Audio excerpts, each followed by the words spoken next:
Thank you for the introduction, and thank you to everyone for giving me the opportunity to talk to you about SABIC Ventures.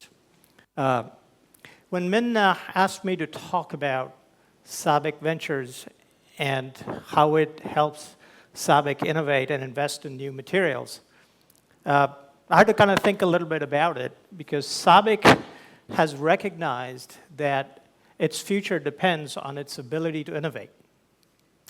SABIC, essentially started in the mid-'70s to essentially monetize its natural resources. And if you look at how the world has kind of evolved over the last 40, 50 years, is that it is now moving from a resource base to a knowledge base. And for SABIC to remain competitive and continue to provide innovative solutions to its customers, it has to find a way to transform itself from just being a resource-based company. So today, I am going to give you a little bit of perspective about the challenge that SABIC Ventures is dealing with, and also give you a perspective about how a group of less than 15 people interacts with a large organization like SABIC to help it innovate. So, just a little bit about SABIC. As you can see, we are a fairly large company. We operate globally. We have 40,000 employees. These numbers are a little bit dated because of the change in commodity prices. But you can see we introduce a fair amount of new products, and we have a fairly significant portfolio, a patent portfolio. If you look in terms of our global reach, as you can see, we essentially operate in all major continents. One of the key attributes for SABIC is that it works very closely with its customers. It is solving our customers' problems, and as a result, to help us to innovate in terms of our product portfolio, we work very closely with our customers. To facilitate the strategy, SABIC has deployed its research and development resources across the globe. We have 5 major technical centers in the US, Europe, Middle East, in China, and India, in addition to about 21 application centers that support our customers. So in that context, we are a small group of roughly 15 people, and we have to integrate or interact both internally and externally. So let me put together, briefly summarize the challenge of investing in new materials. So let's imagine that I am just successful, SABIC has just been successful in getting a new material introduced in a new car that's coming out. We are starting to sell today. For us to be able to get to that point, we have to be specified by the auto manufacturer 4 years ago when that particular model is being designed. For us to be accepted as a materials provider at that time at the design stage, we would have had to spend a year or two with the auto manufacturer to get ourselves spec'd in as that material being appropriate. So go back another couple of years.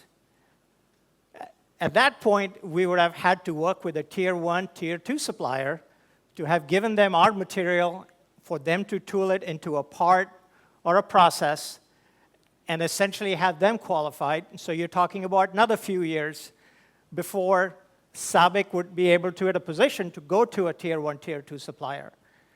And now you go back further. If you take that exercise further back, SABIC may spend anywhere from 3 to 6 years developing a material, developing a process, and understanding how that material may eventually be utilized. And that is the challenge for new materials.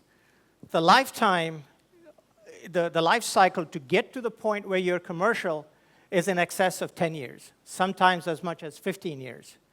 And that's stage one where you start to get return on your investment. So innovation is not just bringing up new things, but innovation is also about how do you do it efficiently so that you are both technically and commercially successful.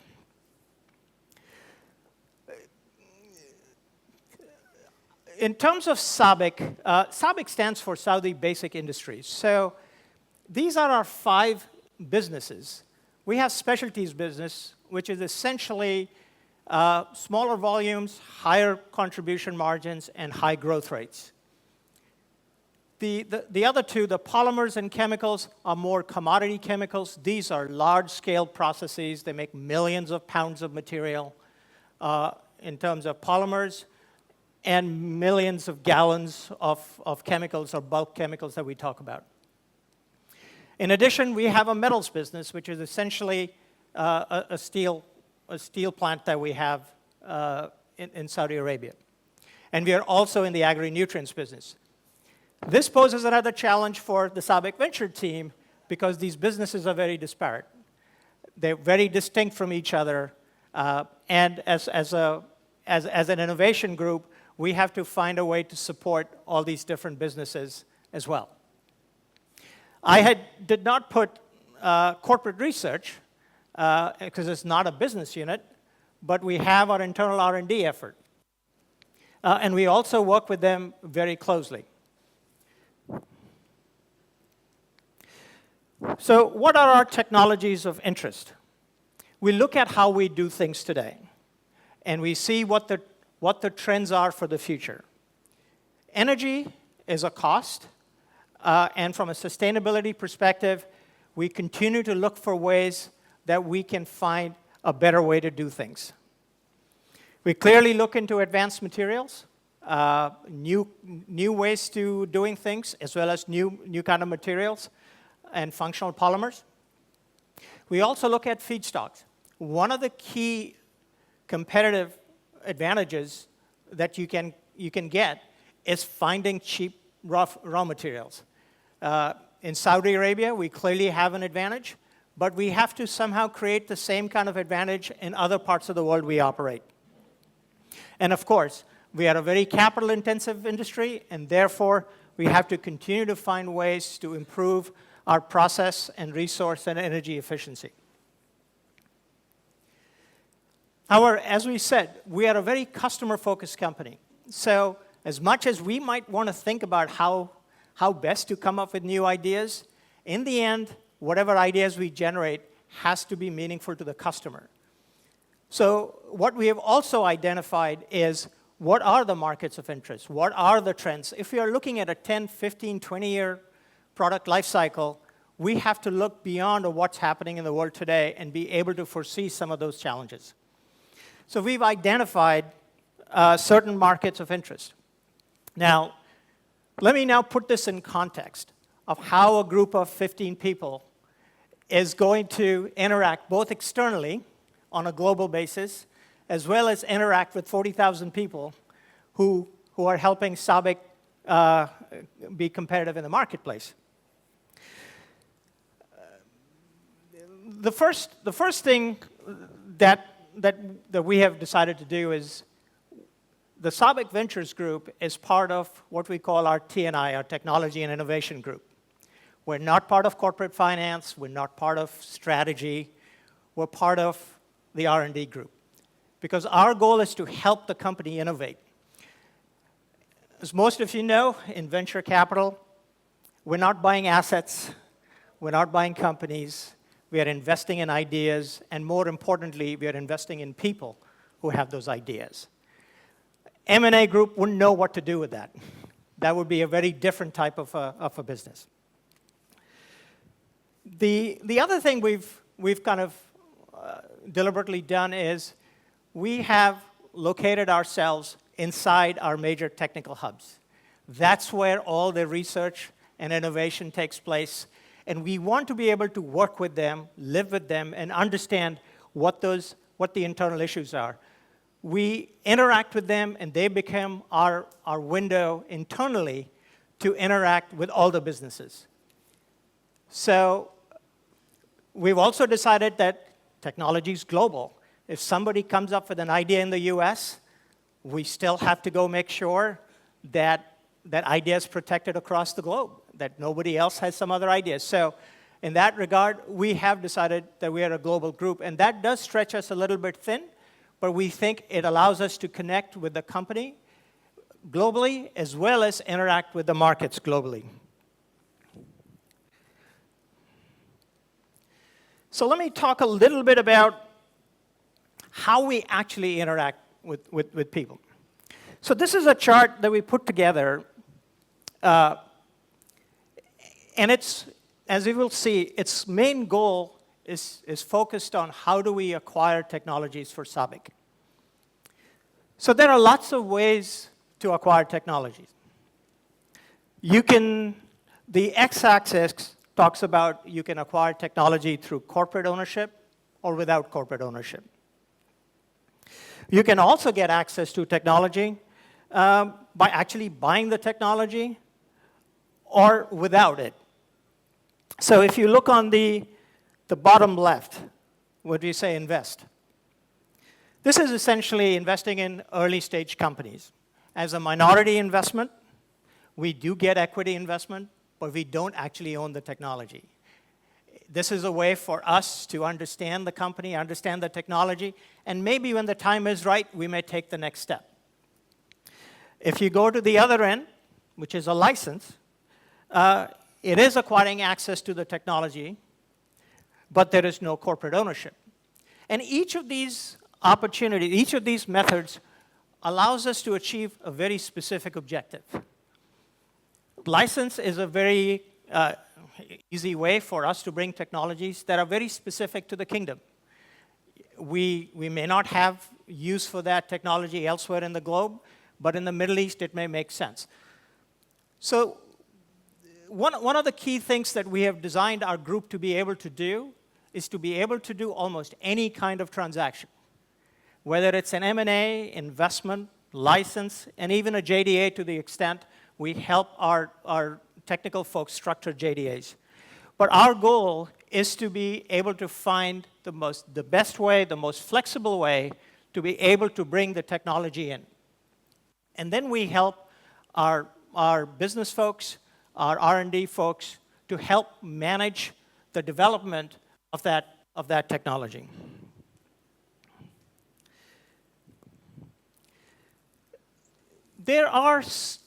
SABIC recognizes that as a large company, we're good at certain things, but then we are not good at other things.